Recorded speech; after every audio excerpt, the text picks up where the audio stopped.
Gather around, everyone. The show is about to begin. I invite you to open up your at-home celebration drink set and experience box. Settle in, cozy up, and get ready to be inspired and entertained. Bid on some amazing items and please give generously to support the future of our girls.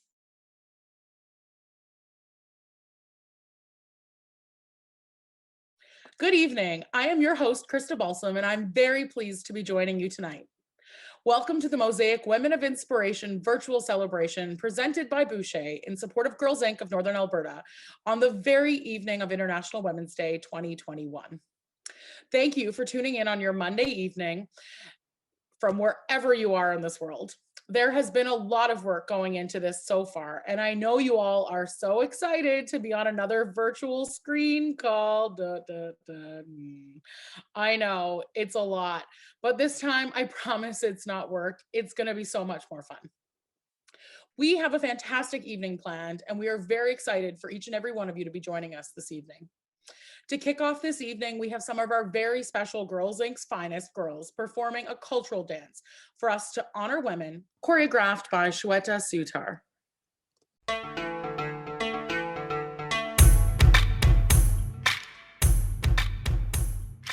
The one who is a puzzle since eras, the one who has played in your courtyard with her bare legs, sometimes tinkles around your arms like a rainbow. That power is women. She becomes a poem, a flower bed, a story. Time changes itself when she turns. The one who can give you status with love, which is higher than a king. If she wills, she can change the times. That power is women.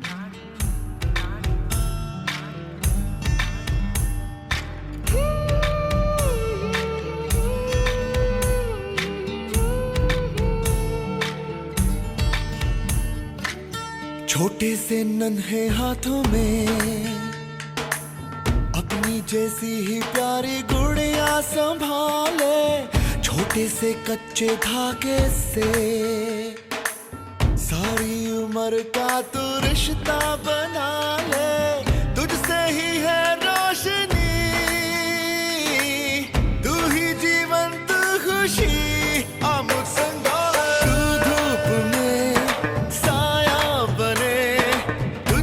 शुरू दुनिया सारी तू ही है माँ तू प्रियतमा तू ही है बेटी हमारी कई रूप है तेरे नारी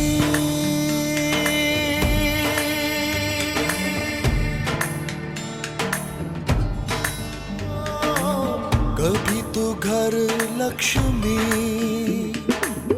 कभी तू विद्या का दीपक जलाए कभी तू माँ काली कभी तू ममता का आंचल फैलाए डोर तू प्यार की तू आस तू आरती आमुद संगारा तू जो चले कुदरत चले तुझसे समय की सवारी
Thank you, girls, for such an inspirational and powerful message.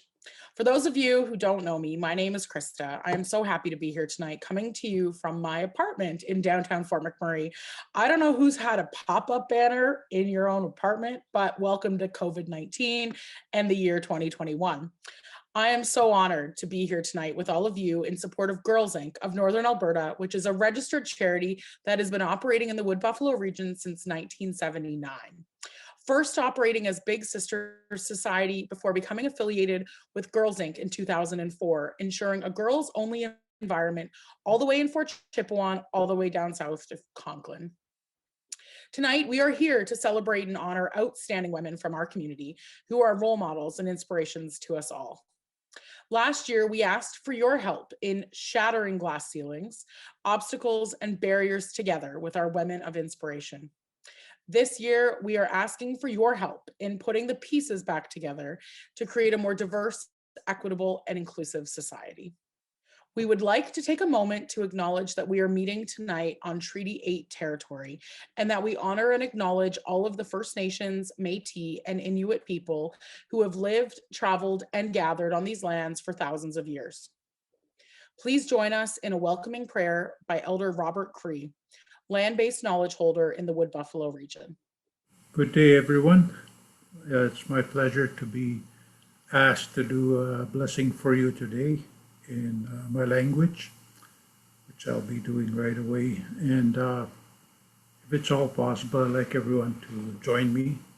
I know there's different denominations in the world of prayer, but when it comes together, it's that much stronger. So I'd like to ask everyone to pray along. And I light my sweetgrass, my buffalo sage here with the prayer, because what happens is the smoke that, the prayers that I will be saying will be carried up to the higher power with the smoke that that's coming from the buffalo sage. So,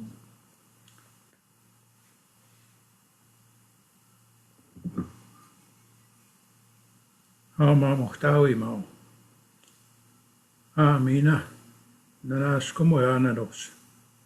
Abuastina moya kutaki sigaw. Kuta. Mamiwi tama. Kiamaga kwes tabmioya ya.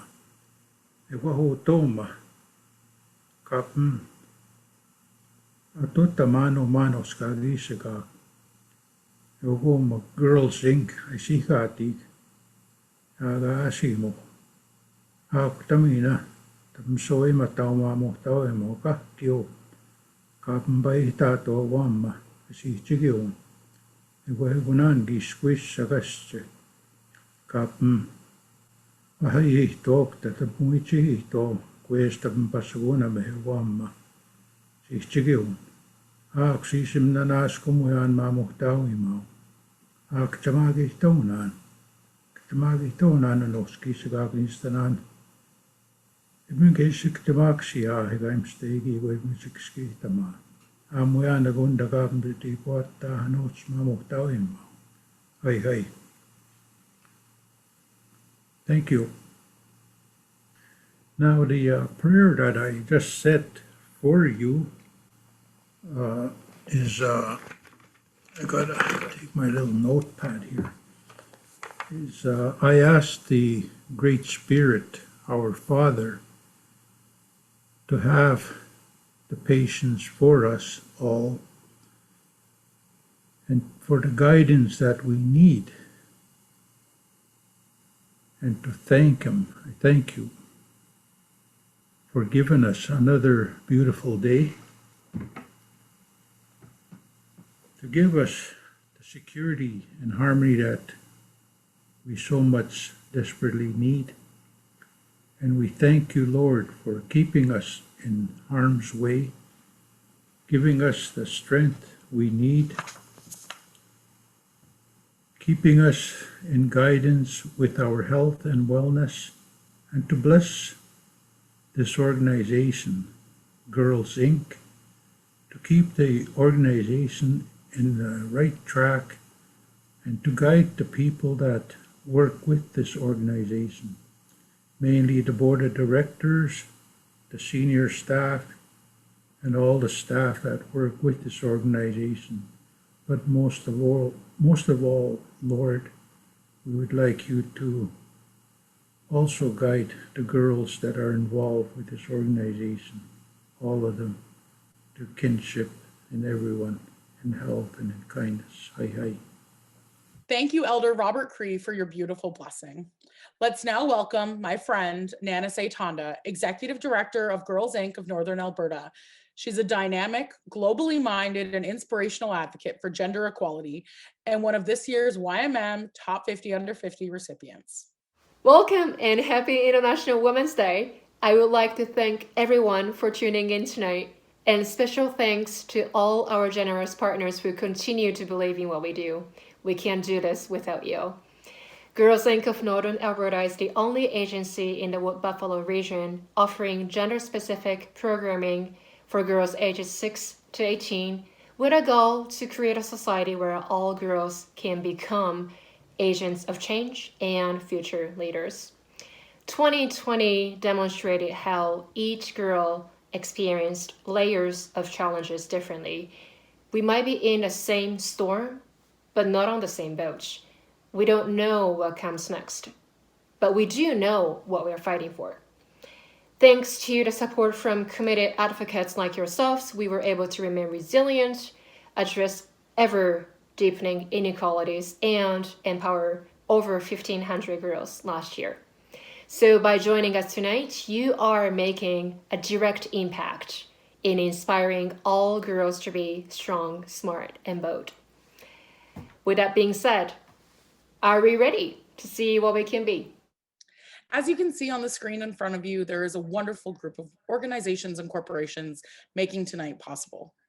I'd like to send a thank you out to each of the following organizations: Bouchier, Syncrude, CETA, Stahl Peterbilt, Scotiabank, Interpipeline, CNOC International, Canadian Natural Resources Limited, ConocoPhillips, Enbridge, Ford North Star Auto Group, TD, Jumpstart, Canadian Tire, Cummins, Heinz Health Services, the Kinet Club, Peter Pan Mall, Printing Unlimited, The Up Close Team, YMM Magazine, YMM Parent Magazine, Nextraction Media Inc., APE Maintenance, Associated Engineering, Brainstem Alliance, Helsum, and one really wonderful anonymous donor. Your support of this evening's celebration is so appreciated.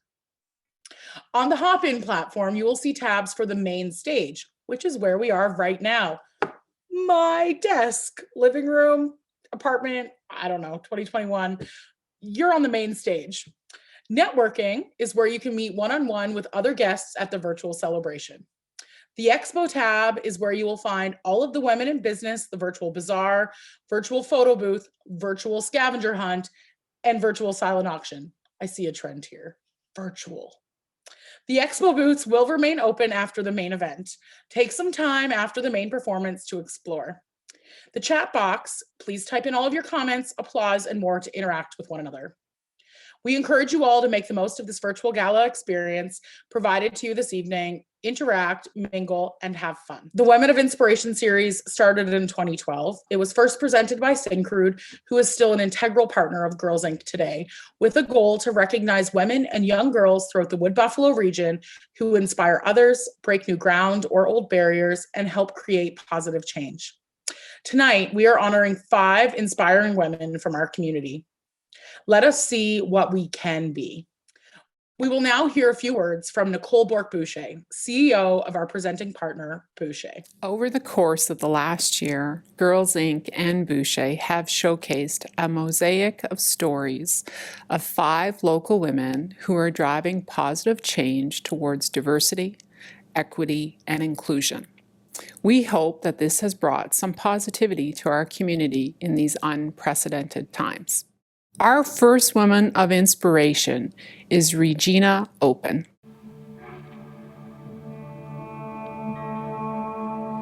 Hello, my name is Regina Open. I'm the Executive Director of Robot Alliance and I co-pastor with my husband at Gethsemane International Assembly. I came to Fort McMurray with my husband in 2010 We came as pastors for a church. Then we branched off and we decided to, start our own ministry. We've been pastors always, we've been pastors back in Africa before we got here. I love to be in the community. So I discussed with my husband that, I would love to do something in the community. And with my experience from Leadership with Buffalo, I want to utilize what I've learned from there. So he came up with the name Rehoboth. So we started the Rehoboth Alliance. And we've been in existence now for 7 years.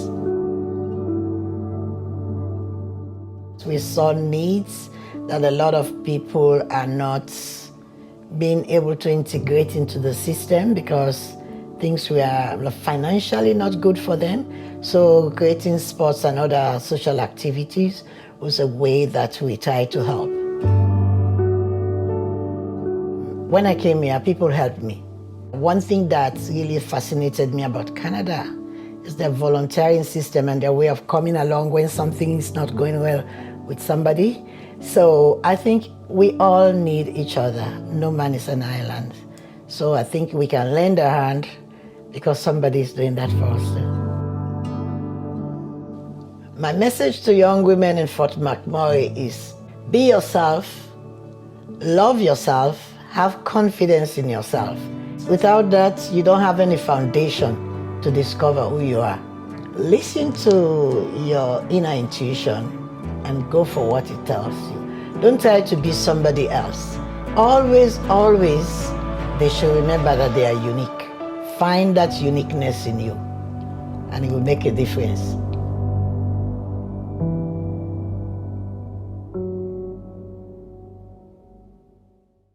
Our second nominee is Victoria Brown. Hi, my name is Victoria Brown. I am the owner of Lights Apparel here in Fort McMurray. I have lived in Fort McMurray for going on 13 years. Moved here from Newfoundland, absolutely loved it, and here I am 13 years later raising a family of my own here. I wanted to start Lights Apparel as a way to shine light on mental health and also as a means to give back to the community in a meaningful way. Every time something is purchased from Lights, a portion of it goes to local mental health initiatives.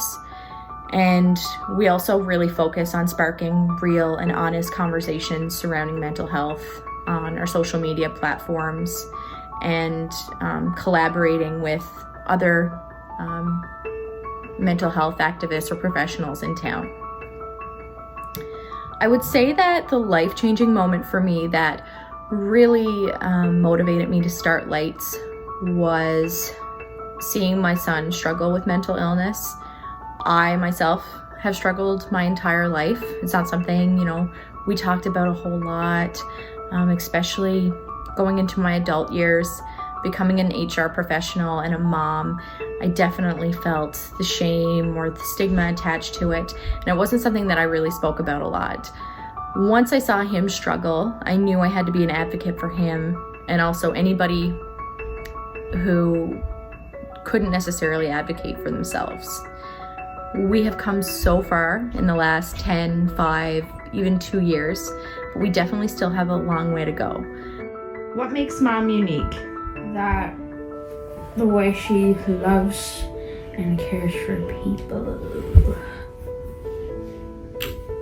She's funny and creative.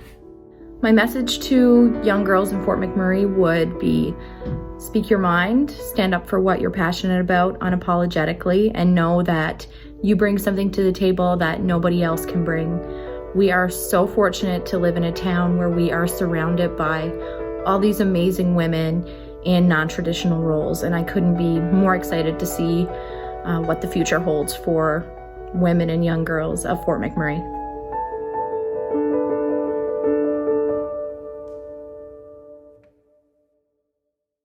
Please welcome Rachel Ivy, our third nominee of the year.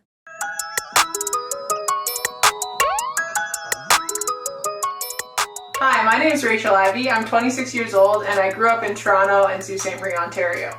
I have 2 brothers and 2 sisters, and I have a Bachelor of Sport Management degree from Brock University. I moved to Fort Mac about 4 years ago to coach youth basketball. My main community involvement is as creator and director of Northern Trailblazers basketball. We run fundamentals programs, house leagues, and travel teams for kids in the community, and before COVID, we had about 500 kids playing with us.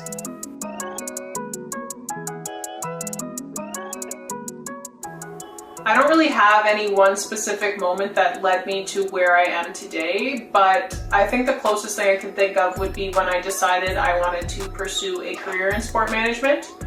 In grade 12, I did a co-op position in high school, and I was able to spend half the day working at the Sioux Greyhounds front office, where everybody in that office pretty well had taken sport management at Brock University, and that's when I really decided that that was what I wanted to do. One thing I think that makes me unique is that I run a basketball club at such a young age. I was only 23 when we started Northern Trailblazers basketball, and I've had so many amazing opportunities so early on in my career. Especially as a young woman, you don't see very many young women running sport businesses, and I really hope that I can help change that perception. Girls Inc.'s tagline is strong, smart, and bold. Strong to me means both mental and physical strength. Physically, it's okay to have muscles. It's okay to be stronger than the rest of the boys in your class or lift more weight than they can in the gym. Mentally, you need to be mentally tough to be able to fight through those hard days or hard moments, or ask for help when you can't. Smart means knowing what's going on in the world around you, focusing on your studies, and working to be a better person every day. Being bold is about building your confidence and being loud and proud about who you are and what you believe. My advice to girls and young women in Fort McMurray would be to use your voice. It took me a while to gain the confidence to use my own, but ever since I did, I haven't stopped. Speak up for yourself, speak up for others, speak out against injustice.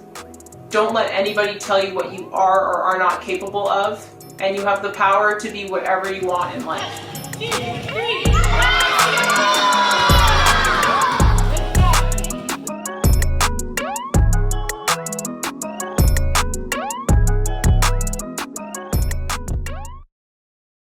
Our 4th woman of inspiration is Chithra Udiyashankar.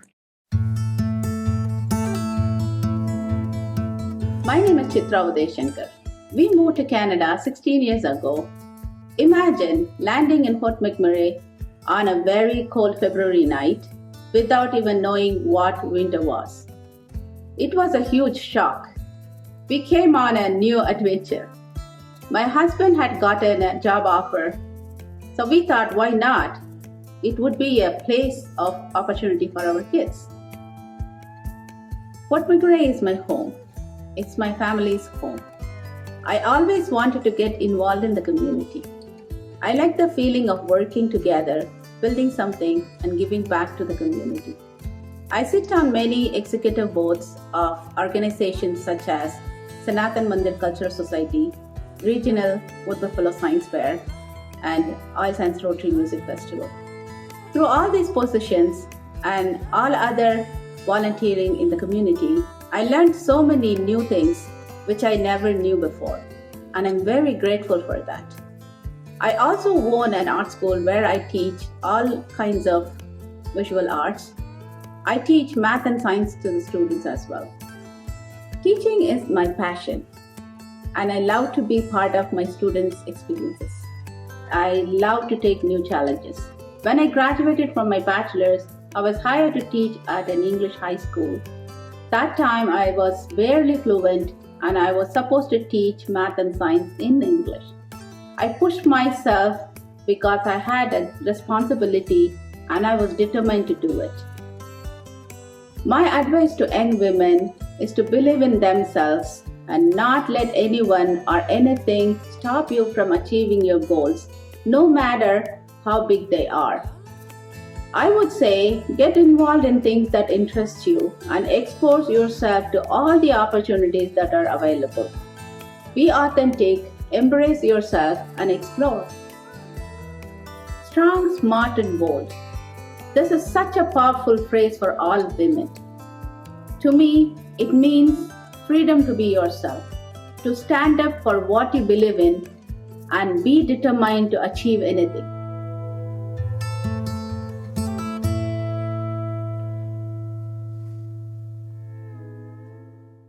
And last but not least, our fifth and youngest nominee is Shreya Patel. Hi, my name is Shreya Patel, and I'm an 18-year-old resident of Fort McMurray. Before moving here in 2009, my family was in Brampton, Ontario, and located here after my dad got a job at Syncrude as an electrical engineer.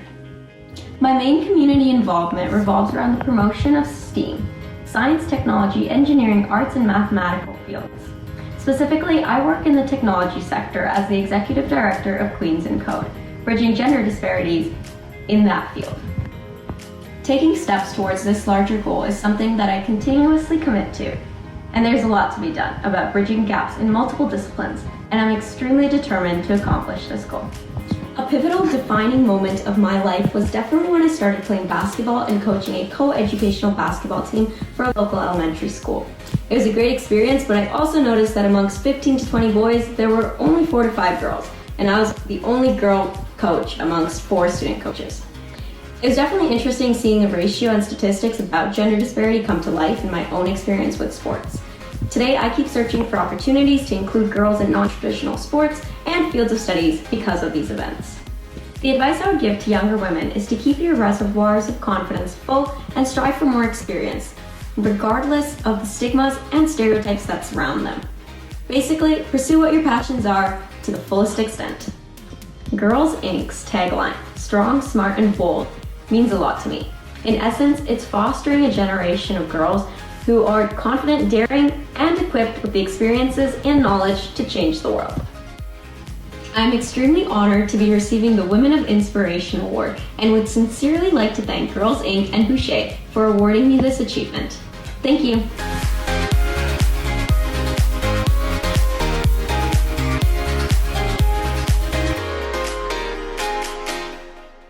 A huge congratulations to all 5 nominees. We are so honored to be here tonight celebrating you and your contributions, and I'm so personally grateful to be in your company. I would like to take a moment to give a shout out to all of the past recipients of the Women of Inspiration program. Since 2012, there have been 82 women and 24 scholars recognized for this program.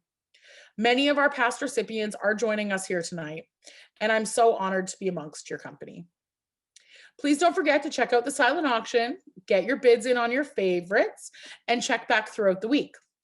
I know me and some of my friends will be fighting over these because there's so many great items, and it's really in thanks to all of the local businesses and corporations that have donated to the silent auction. So a big thanks to all of you. We'll now hear a few words from Cliff Dim, the Manager, Community Relations of our Women of Inspiration Celebrating Tomorrow partner, Syncrude. Happy International Women's Day. It's great to be with all of you at this Girls Inc. virtual event, as I know today's discussion is going to help everyone continue to move forward along our shared journey towards equity and inclusion. Let me first offer my congratulations to the 5 accomplished women who have been named this year's Women of Inspiration by Girls Inc. of Wood Buffalo. Through your achievements and personal example, all of you are giving our girls valuable insight about their own limitless potential. Syncrude has been proud to sponsor the Women of Inspiration series since 2012, including the awarding of 24 educational scholarships so far. It's been great for us to see so many girls and young women grow and pursue their life's ambitions. Now let me introduce the speaker for today. Farah Mohammed is a global leader, serial social profit entrepreneur, the former CEO of the Malala Fund, and the founder of Girls 20. Today, Farah will highlight the ways that we as global citizens can move forward to dismantle barriers and harness the power of diversity to create an equitable and inclusive society for all. So let's let the inspiration begin. Please welcome Farah Mohammed. Thank you so much for the warm welcome and happy International Women's Day. I'm so sorry we can't be together in Fort McMurray. I recall actually with a warmth in my heart and a smile on my face the first time I visited Fort McMurray and a conversation I had with a taxi driver who had just come from Iraq, and he was saying to me, your name means many different things. And so we got into a conversation, and what I learned was, depending on how you say the name Farah or Farah, you either can be a mouse or you can exude happiness. So that's actually one of the things that I remember about my time in Fort McMurray. I want to thank you for inviting me to be part of your celebrations. I'm very, very familiar with Girls Inc. for a number of reasons, but most near and dear to my heart is the impact it's had on my 13-year-old niece, Haley, who, when I called her in preparation for these remarks, I said, "Tell me what it meant to you." And she said, "You know, Auntie Farah, my friends tell me all the time, and my parents tell me all the time that I'm worth it. But through Girls Inc., I really got to understand what it means to be worth it, and I had a lot of fun along the way." And so I want to say thanks to Girls Inc. for doing what you do. It's so incredibly important that girls feel their power and their worth from such a young age, because I believe that that sets them on a path that perhaps they would not have otherwise been set on had they not had the experience at Girls Inc. So I want to first take this opportunity to join all of you and congratulate the Women of Inspiration nominees for 2021. Regina, congratulations and thank you for the work that you've been doing to empower immigrant women and girls. Now more than ever, your compassion and your work is necessary for thousands and thousands of Canadians. So congratulations. Victoria, I was wowed to read about how you took a passion for clothing and it connected it to mental health. Congratulations on the innovative way you are tackling a long-standing health issue, and a health issue that I think more and more people are grappling with. Rachel, on and off the court, girls develop skills that will set them up for a lifetime. Congratulations for challenging stereotypes. I can tell you that programs like the ones you have helped so many girls stand up taller and see themselves in a very different light. Chitra, providing ways for girls to express themselves is such a powerful tool. Sounds like you've got all the bases covered, from art to tech and many things in between. As an East Indian woman, I want to congratulate you and thank you for charting a very, very different path.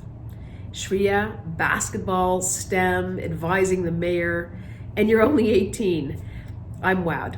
Congratulations, and I hope you will continue to follow your passions and to make your voice heard to the people in power.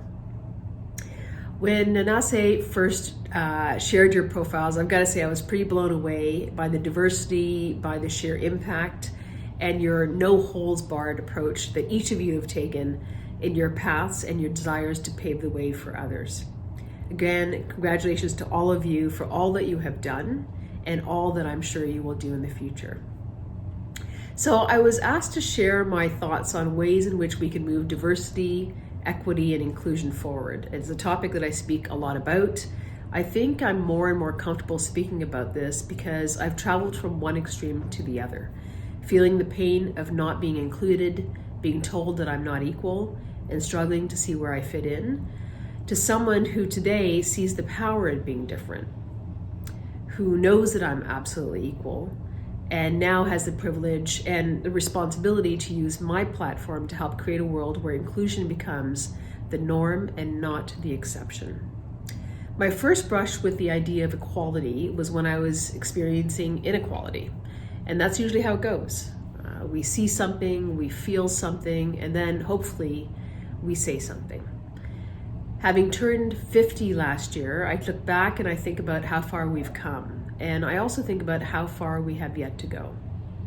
And now, with the impact of COVID on women, people of color, newcomers, and so many others, I feel and I fear that it'll be even harder for the next little while. But still, I really do remain hopeful about the path ahead.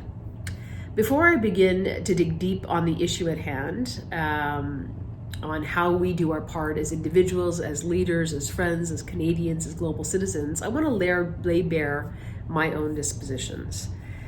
I believe that after all of these years of trying, without intentionality and a go broke mentality, equality, diversity, and inclusion will not be achieved. It has to be all in, all the time. It cannot be piecemeal. It cannot be a nice to have. It is an absolute must. Second disposition, I am absolutely obsessed that I do everything in my power to leave my 13-year-old niece, who is Black, with a world where equity, fairness, respect, and opportunity are the norm and not the exception.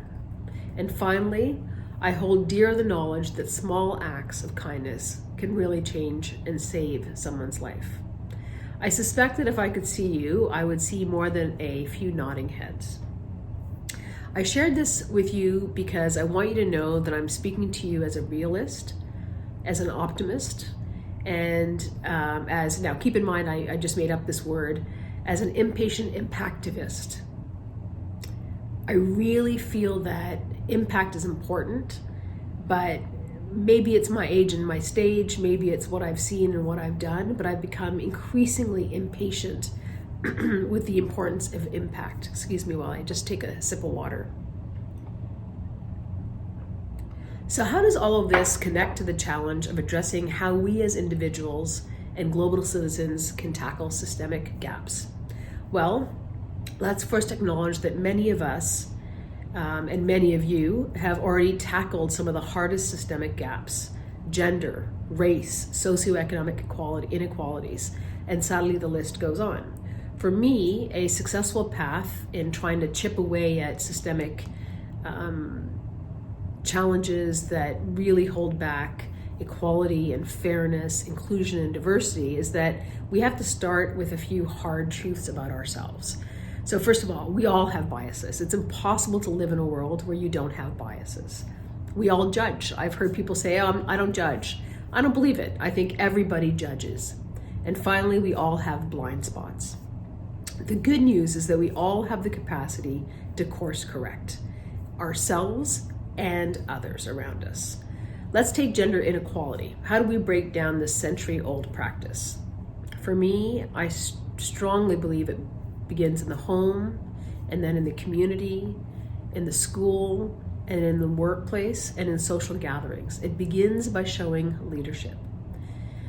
Many of you have been out in the workforce for some time. Others are just starting out.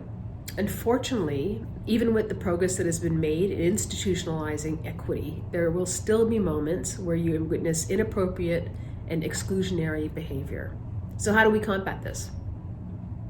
As an individual in the community, at the workplace, in the home, here are my top 3 ways to start to shift inequity.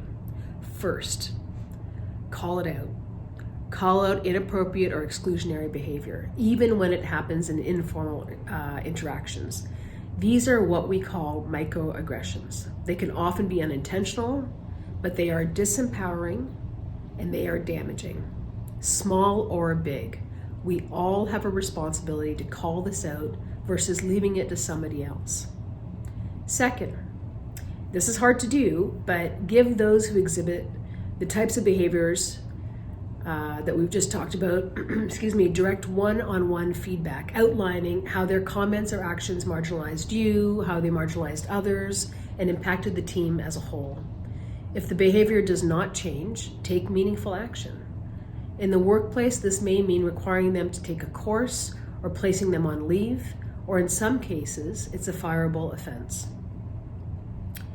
Third, use these experiences as opportunities for collective learning.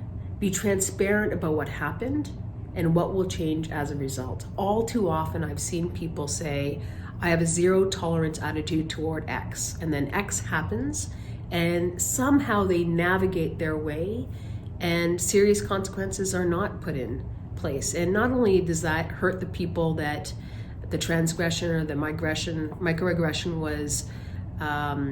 was felt on, but it sets an example that behavior is acceptable, and that's what keeps the system going. So we have to really understand that we all have, in either a workplace or a school place, we all have a responsibility to call things out, to do our part to make sure that we explain things, and that we, as hard as it is, try to find a way forward. Now, that's the system versus the individual conversation, right? That's how as individuals we can make a change. Let's look at system change and how we start to put equity and diversity and inclusion into play. So if you look at this from a more system versus individual point of view, I think it's important to point out that we're in the midst of a fundamental transformation. in how society thinks about equity, diversity, and inclusion. There have been a number of different events that have pushed us in this direction. COVID has pushed us in this direction. People speaking out has pushed us in this direction. Think about Amanda Gorman, who stood on the stage with the newest president of the United States of America, a Black young woman who held captive the entire world for 4 or 5 minutes. Those are acts where we see changes coming to be in a system where previously you would never have seen that. And that's the kind of change that I think inspires others. So let's look at this sort of where we are now, our transition. We know that studies have shown that despite commitments toward creating a more inclusive environment, academic institutions, workplaces, boardrooms, our legislatures even aren't always keeping up.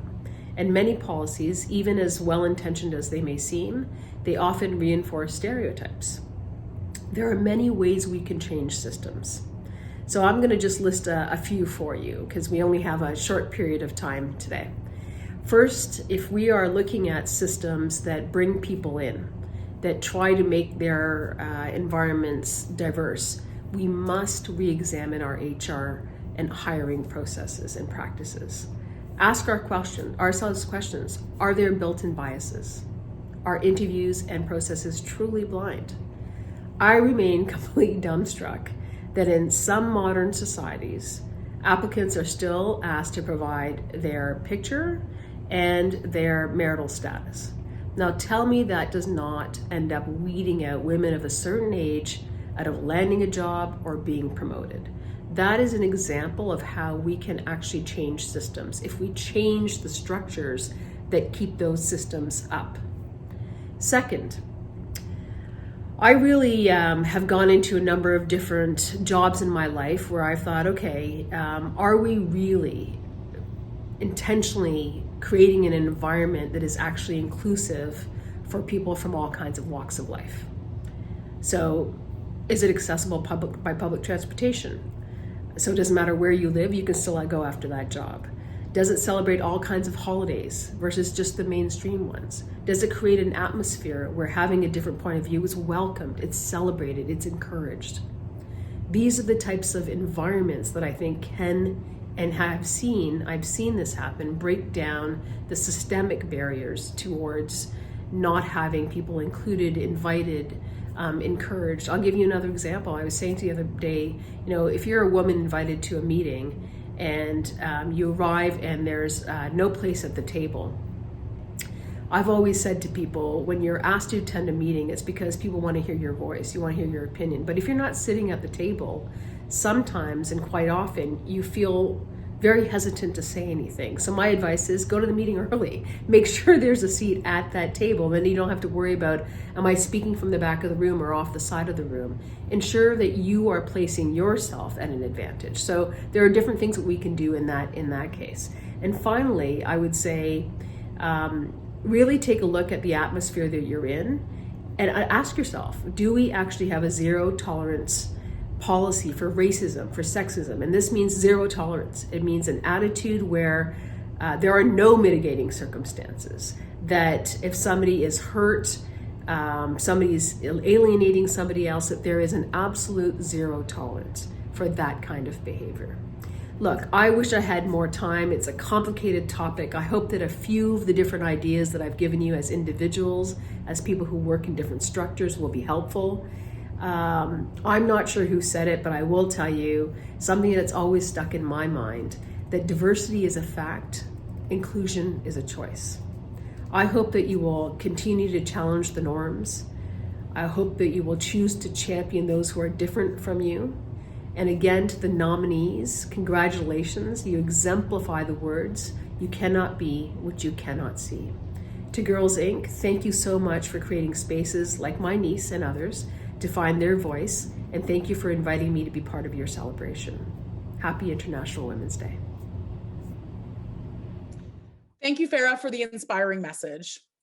Farah will now be joined by an incredible group of women, including two Girls Inc. girls, Tanishka and Snigdha, Terry Richard, business advisor, project portfolio, our Women of Inspiration, celebrating tomorrow partner, Syncrude, Nicole Bork-Boucher, the CEO of our presenting partner, Bouchier, and Nanase, the Executive Director of Girls Inc. of Northern Alberta. They're taking some time to sit down with Farah to learn more about her and share ideas about what makes a diverse, equitable, and inclusive society. Oh, and don't forget, you can make comments, questions, all in the chat box, and someone will get back to you. Enjoy. Welcome everyone for the Q&A session with Farah Mohammed, keynote speaker for our Mosaic Women of Inspiration virtual celebration presented by Bouchier. I am Nana Sutonda, Executive Director for Girls Inc. of Northern Alberta, and I am your moderator for this session. This Q&A is brought to you by Syncred, our Women of Inspiration Celebrating Tomorrow partner. And the purpose of this session is to get to know Farah a little more and get you really thinking as to what we can do to act towards diversity, equity, and inclusion. Joining me tonight are a few ladies who have some questions for Farah. So ladies, as I call your name, if you can please wave your hands so that viewers can see where you are on the screen. So here we go. Farah Mohammed, former CEO of Malala Fund and founder of Girls 20, sorry. And Tanishka, our Girls Inc. girl, who is in grade 7. Yeah, we see you. Perfect. Snikta, also our Girls Inc. girl, who is in grade 9.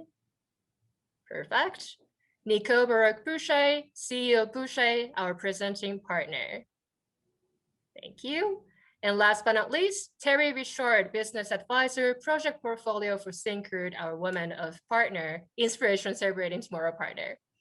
Perfect. So excited honored to have you all. For everybody watching this Q&A, I would like to invite you to please type your comments or any thoughts that come to your mind in the chat box on your screen. So, well, I guess let's dive right into it. You ready, Farah? I'm ready. Okay, perfect. So to start off, could you tell us one unique or quirky thing about yourself that not many people know about you? Okay, I won't go with quirky, I might go with unique. So I'm actually a orchid whisperer. I pride myself on getting orchids and then they die and I bring them back to life. And this is how do I go here? There you go, behind me, you can sort of see. Which way do I go? I'm always confused. There it is, you can see behind me. There we go, I finally figured out the reflections. That is a brought to life orchid and it brings me great joy to be able to do that. So kind of weird, but there you have it. Perfect. Thanks, Farah. Now let's hear from you, Tanishka. What's your first question for Farah? Is there a way we can achieve equity between girls and boys, and how can we do that? Well, Tanishka, thanks very much for the question. And I absolutely believe 100% that equity between boys and girls is achievable. And the way you get there is 3 things, I think. 1, great intentions. 2, hard work. And 3, really trying to figure out how do you empower girls without disempowering boys. So you can actually make a lot of different strides, a lot of different things that you can do in your school, in your home, that brings girls and boys together and allows them to see the power of each of them, not just one of them or the other one. But I think with your generation, I feel so hopeful that by the time you get to be my age, hopefully we're not even talking about this anymore. It's just the way things are. And I love your question, and I challenge you to do everything you can do and continue to do to make sure that boys and girls become more and more equal as time goes on. Thank you, Farah, and thank you, Tanishka. Now let's turn to Nicole next. Nicole, please take it away. Sorry, I just had to unmute there. So it's important, it's very similar to the last question, and it's important to empower increased access to education opportunity for young girls as we strive for equality. What approaches or strategies should we be using for young men as they are an important partner to creating change? I know you mentioned the 3 strategies there, but do you think we are doing enough work with young men to support our efforts? Yeah, I think, Nicole, it's a great question because I do think that, you know, when I talk to a lot of parents, they talk about their daughter and not always their son. And I think one of the things we can do is try to engage boys at a younger age to really think and be mindful of how they are toward their sister or to their mother. It's really important to raise strong, young, confident women. It's equally important to raise boys who are respectful, who are understanding of the special power of girls and their special power. I think there's more we can do in schools. Our curriculums, do we talk about powerful examples of women who've done great things, or are we always using male examples? What about when we say chairman versus chairperson? So I think there are languages, there are behaviors, there are values, and I think it's all going to come together. One of the things that I say in my keynote is, we have different hats that we put on: our individual hat, our leader hat, our mother hat, our father hat. And you got to be on all the time. It doesn't mean you have to be serious all the time, but you have to be mindful all the time of what you're doing and how you're doing things. But, there's absolutely more we can do. And I think it starts in the home. Thank you so much for that. Now, next question is from Snigdha. What's your first question for Farah? So how do you think we can get youth more involved at a more national or international level? Snigdha, I'm so glad to hear you ask me that question. I have to say, I get a little bit more nervous when you guys are asking me questions, because I have a 13-year-old niece, and if I mess this up, I'm not going to be cool Auntie Farah anymore. So just know that you guys are the ones that are making me nervous here. Look, I built a movement called Girls 20, and it was a movement that really tried to get young girls, young women involved at the national and the international level, because we live in a global world. And as much as I think Canada is a fantastic world player, when you leave Fort McMurray and you go to university somewhere, you're going to come up against and meet people from different places and spaces, countries, cultures. And I think one of the things we can do is prepare young women to see those things, not one-dimensionally. You see it in the food that you eat. You see it in the movies that you see. You see it in the books that you read. So the more nationally and internationally, I think you can make yourself aware, the better off you'll be. Another way to do it is what you're doing now. Join organizations and groups. Show yourself, be present, involve other people, make connections. There are so many ways now through, whether it's Facebook, now I'm dating myself, TikTok, whatever the case may be, where you can expose yourself to things that are happening in the different parts of the world that we didn't have when I was your age. So I think there are a couple of things you can do. Get yourself involved as you are with Girls Inc. Make sure that you're really open-minded to seeing different cultures. Make sure you're open-minded to sharing your culture, because it's not always about taking, it's about giving. And then I think really prepare yourself for the world outside that you live in. And, if you can have an opportunity, travel, but also travel Canada. We are a incredibly diverse country. No matter where you go, you're going to find people who don't look like you, they don't talk like you, they don't have experiences like you, and you can really inform yourself about the world in which we live right here in Canada. And we forget that sometimes, about how diverse we are. So I would encourage you to do as much as you can internally, but also externally. Thank you. Thank you so much for that. Now let's hear from Terry. Terry, what question would you like answered? Well, I have a few in one. So okay, I'm ready. What career mistake has given you the best lesson? What has helped you get to where you are? And what advice would you have for others who want to follow your model? Okay, so I'm going to take the second one first, and then you might have to remind me of the first and the third if I go off too long. Okay, so what helped me get to where I am? I think that's a two-part answer. One, I think I believed in myself because my parents believed in me, and I had a great support network who always said, Farah, you can do this, right? So I grew up in such a positive environment where stereotypes were just nothing that we talked about. And I was really engaged at a young age in the news and politics and what was going around in our world, because I came to Canada as a refugee, and being part of our community was a big part of what my parents said we needed to do to give back. And so I grew up in that environment. In terms of what helped me, I had, and I'll call them supporters, not mentors. I had a great group of supporters. who helped me put my hand up when I wasn't sure about putting my own hand up. You know, there's this crazy statistic out there that says women won't put their hand up unless they meet 100% of the criteria. Men will do it when they meet 30%. And I think that's starting to shift. But the second answer is I had great supporters. I had people who in my life right now have always been my supporters, and they've got my back. Okay, the first question was, see, I told you you'd have to remind me. What career mistake has given you the best lesson? Oh gosh, there's been a few mistakes along the way. Okay, my biggest career mistake, and I really learned from it, was, you know, just because you have a good idea, it's not everyone's cup of tea. So you could come up with a great idea and you're like, everyone's going to be excited about this, but you need to make sure that you bring them along with you.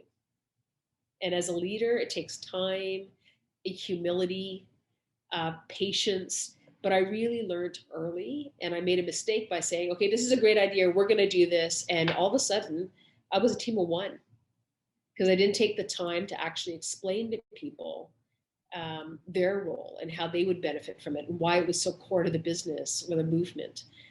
So I really learned that early, that you've got to, you know, you can only be a leader if other people are following you.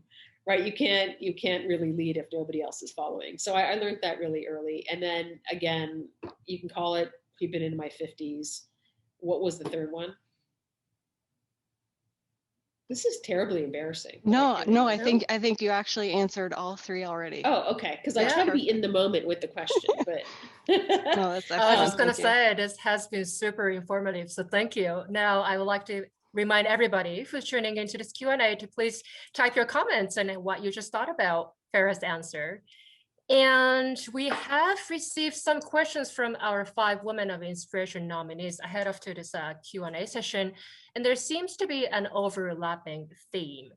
Increasingly, we're hearing the phrase, or rather jargons, of diversity, equity, and inclusion. And unpacking these concepts could involve having difficult conversations. And that can happen, you know, in various spaces in our lives, such as at home, at work, private, public, in person, or virtual, gender, race, class, and so on. So based on your experience, Farah, including working in high-level positions and leading social enterprises, what are some of the most difficult, uncomfortable conversations you had to have? How did you learn to navigate them? And what do you do to continue developing and using your voice? I've had a number of difficult conversations, largely because I've worked in so many different countries. So when you work in different countries, you know, customs and language, the way you carry yourself, maybe you put your hand out, maybe you don't, maybe you bow, maybe you don't go first, somebody else goes first, the way that you hand your card over in some cultures. So I've had conversations where people have been well-intentioned, but they've really, really come close to messing things up. And so it's been really hard when you work with high-profile people. I always think, you know, you're not paying me, you didn't hire me to say yes and tell you what you want to hear. You hired me because you want me to be honest, and you want me to work at my very highest and best use of my time and my skill. So I always come in it that way, and I say, look, you probably didn't mean to, but what you said, the language you used, this was actually how it doesn't work in this community, in this environment. So I think you've got to be honest. I think you've got to get it really quickly. You can't let it fester. If it's going to be hard, it's going to be hard now. It's going to be hard 2 days from now. So I think it's really important to get at it.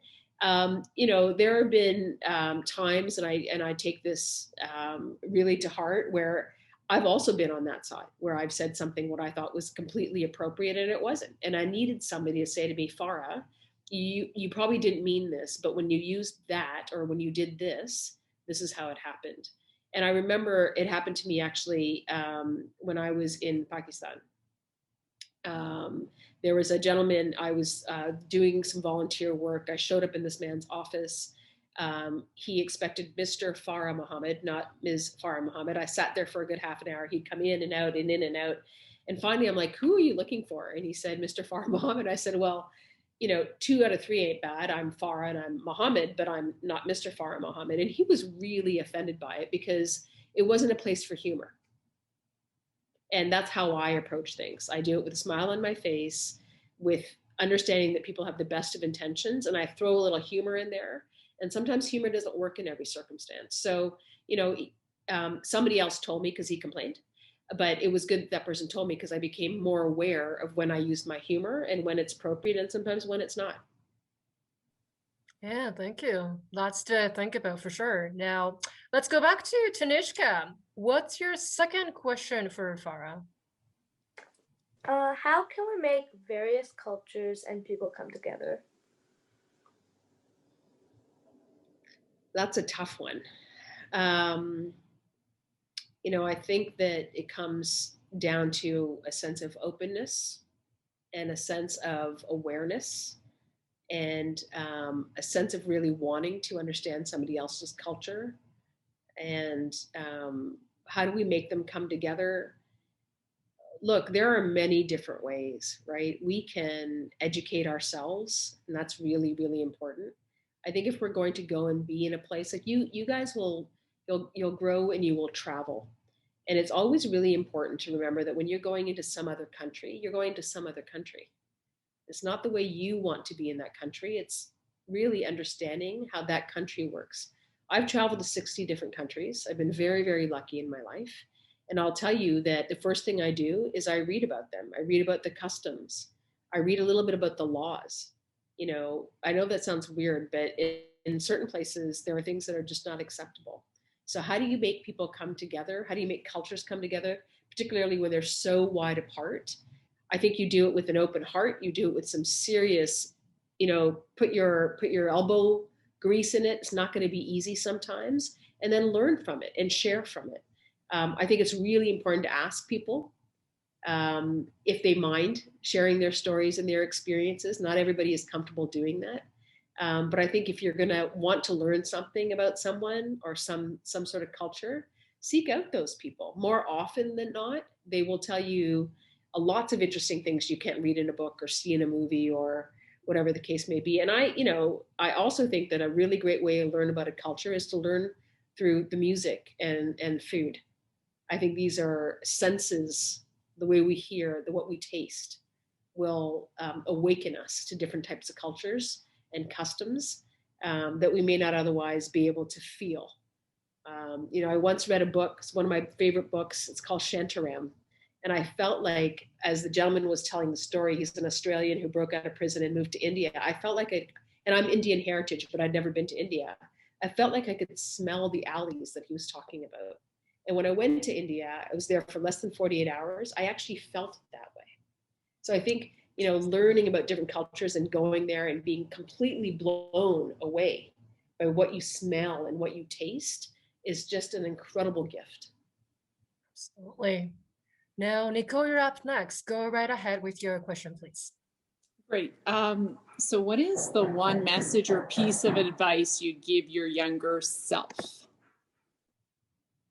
How much younger? I'm just kidding. People used to tell me this all the time, and I didn't listen, and I wish I had. And so I would give this advice to myself. Slow down and enjoy the ride. Don't feel so rushed to get from A to B, to get to C, to get to D, and so on. Take a moment and realize, celebrate the successes.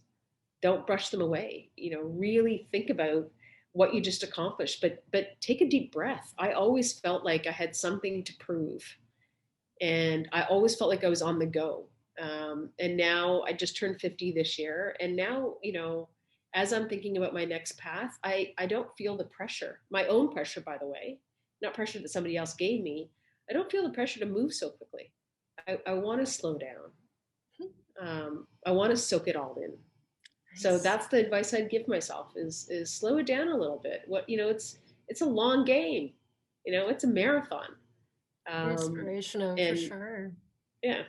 Now for Snigdha, what is the second question you had for Farah? What is some advice you have for young women such as myself or Tanishka? Well, I think, I'm not sure if you guys would benefit from my advice because you already seem like superstars. I mean, we had a little bit of a pre-chat before this, but I guess my number one advice would be really have faith in yourself. Take a risk on yourself. Believe in yourself. And there are going to be times when you fall down, and that's okay. You know, I've fallen down more than a few times. I've got scrapes on my knees to prove it, and it's going to be hard. But give yourself a break. You know, and if I could tell you one thing is, if you're not willing to take a risk on yourself, nobody else will. So really be comfortable taking a risk on yourselves. You're smart, you're talented, you're ambitious. You might have some lazy days. Who cares? It's your life. It's your path. You're the ones that are in charge. Take a risk on yourself. It's the best risk you're going to take. I can guarantee that. Positive risk it is. And last but not least, Terry, please go ahead with your final question, please. From your personal experience, what is one piece of practical advice you would give to someone just starting out? Network, network, network. We live in a world where education is incredibly important. Experience falls right behind that. We're all women. We will face obstacles that men will not face. And I have learned that networks really, really matter. When I built Girls 20, quite by accident, not by design, but more by default, we created this alumni network of these young women for the last 10 years, 20 in each year or 20 plus, who now work together. They know each other. They travel and they see each other. They help each other with finding a job or a university or college assignment. Like, it's crazy, the network. Right now, as I seek to try to get on some private sector boards or public sector boards, not-for-profit boards, I'm using my network to say to people, if you hear of a really interesting opportunity, please let me know. Networks really matter. So I would say right from the get-go, get yourself out there, build your network, maintain your network. It's really important that once you make that connection, don't come visit it 20 years from then if you want something. It has to work both ways, but network, network, network. One of the programs that I would encourage both of you guys to check out, I think you need to be 18, is something called Girls on Boards. It actually puts young women, puts you through a course, it gets you skilled up, it gets you a mentor, and then you go on a community board. So you could be sitting on a community board and learning all these skills, and guess what? They're like really well-established people sitting around the table beside you, and now you've got a network that you would not have had otherwise. So think about those kinds of programs that are existing. Girls Inc. is a great example. Look at, you've met Terry and Nicole. I was just going to say, this is the newest network that we ever established today. Yeah. So thank you, everybody, for this powerful, powerful dialogue. To wrap it up, I had one question for y'all. What do you all love about Girls Inc. and what changes would you like to see in this world in 10 to 20 years? Let's hear from you, Tanishka. So, few things that I love about Girls Inc. is that I can share things and I don't have to be afraid. So I always know I'm safe and I can be myself.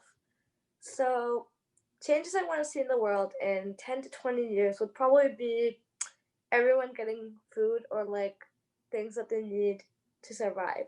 Because many people in many different countries, I've seen that there's people going hungry to sleep and they don't have food. So hopefully one day everyone will have food. Thanks, Shanishka. Now, Snigdha, go ahead. A few things that I love about the Girls Inc. program is that the level of inclusion. There's a program for everyone and anyone. And then a change that I'd like to see in the world in 15 to 20 years would be more equality among genders and races, and as well as the LGBTQ community. And I would like to see more encouragement with environmentally friendly practices. Thank you. And let's hear from you, Terry, please. Okay.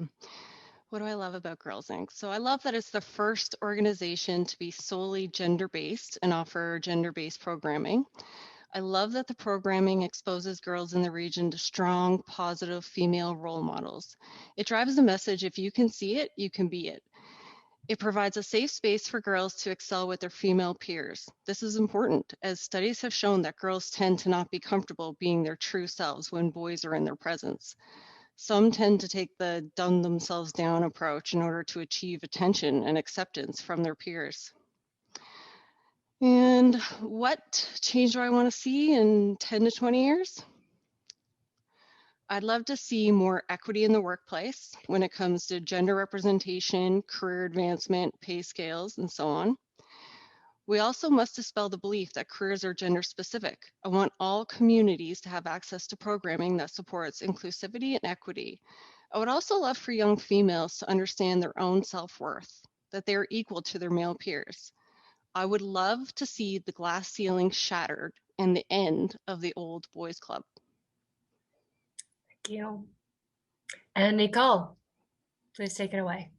So Girls Inc., I love the Women of Inspiration program because I think we have so many phenomenal women in the Wood Buffalo community.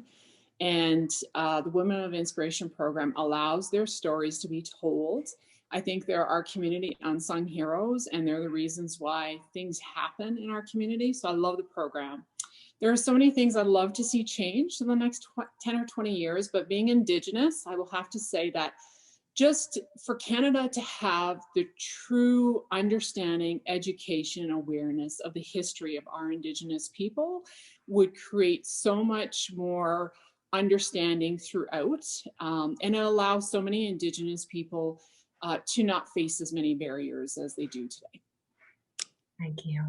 And last but not least, Farah, please. I'm going to make this really personal. In preparing for this panel, I called my niece, who is 13. She was adopted into our family when she was 3. She is a Black girl and has watched with great horror everything that's been going on in the world in the last little while. And she attended a Girls Inc. program this summer. And so I called her and I said, tell me what you loved about it. And she said, okay, Auntie Farah, first of all, she's hysterical. Like, she's got a great personality. Okay, first of all, Auntie Farah, I know that Mom and Dad tell me I can be anything I want and that I'm worthy, but I heard it from Girls Inc. and I really believe it. And you have to understand that for me as her aunt, and I get a little emotional because life has really changed with her, for her to get from a program that kind of belief in herself, worth of herself. She made new friends, and she said, and I had some fun along the way. It really meant a lot to me, and it really shows me that Girls Inc., I think, is a game changer for so many girls. She is everything to me. And so when I see an impact of an organization on a young girl who's been struggling over the last year, that's what Girls Inc. means to me. In terms of what I'd like to see over the next 10 or 20 years, Nicole, very similar to you. I think it's about people understanding stories and understanding the path. I'm a refugee. Up until 10 years ago, I'd never talk about being a refugee. I really had a hard time doing it. And I hope that in the years to come, and I hope it doesn't take 10 to 20 years, that people won't think of refugee and see a certain picture. I hope they'll see a picture of somebody who's entrepreneurial, who wants to give back, who feels indebted, but has paid back that debt. Rather than people who come to a country, they don't give back, they steal jobs, all these negative connotations. I want people to get rid of that in their head and understand the impact, the energy, the positivity that refugees and immigrants can bring to Canada. That's what I hope. Thank you. Thank you for everybody for this inspiration. And this wraps up the Q&A session. It has been my absolute pleasure to serve you all tonight. And thank you for these wonderful, powerful, transformational questions. And once again, thank you so much for our audience for joining us this virtual space. And happy International Women's Day. Stay safe. Happy International Women's Day. Thank you so much to those women for being here this evening and sharing their insights with us. It was thought-provoking, inspirational, and very powerful. Thank you to each and every one of you who purchased tickets to the Women of Inspiration virtual celebration, all of our sponsors, silent auction donors, and bidders, just like you and me. I'm buying things. Of course I'm buying things. I'm going to list out all of our sponsors again this evening because we just really need to give them a huge round of applause. Bouchier, Syncrude, CETA, Stahl Peterbilt, Scotiabank, Interpipeline, CNOC International, Canadian Natural Resources Limited, ConocoPhillips, Enbridge, Ford North Star Auto Group, TD, Jumpstart, Canadian Tire, Cummins, Heinz Health Services, the Kinet Club, Peter Pan Mall, Printing Unlimited, the Up Close team, YMM Magazine, YMM Parent Magazine, Nextraction Media Inc., APE Maintenance, Associated Engineering, Brainstem Alliance, Helsum, and one really wonderful anonymous donor. This evening would not have been possible without your support. All proceeds will be reinvested to ensure that all the programming remains cost-free for all girls in the Wood Buffalo region and beyond. Social media is our friend with this event, so please share those photos, share your participation, and please share the link to the silent auction. Also remember that you can have your girls sign up for the special mentoring event happening this Friday, the Women of Inspiration Celebrating Tomorrow with Miriam Segay, the very first Canadian to win the Junior Breakthrough Challenge, the international science competition from right here in Fort McMurray. And this wraps up our Mosaic Women of Inspiration Virtual Celebration 2021, presented by Bouchier in support of Girls Inc. of Northern Alberta. I hope everyone was able to see what they can be in your own unique way, just like a piece of mosaic coming together. I invite everyone to raise your glass and stand with us to realize a common community goal of inspiring all girls to be strong, smart, and bold. Congratulations again to Regina, Victoria, Rachel, Shithra, and Sharia again, and happy International Women's Day. Cheers.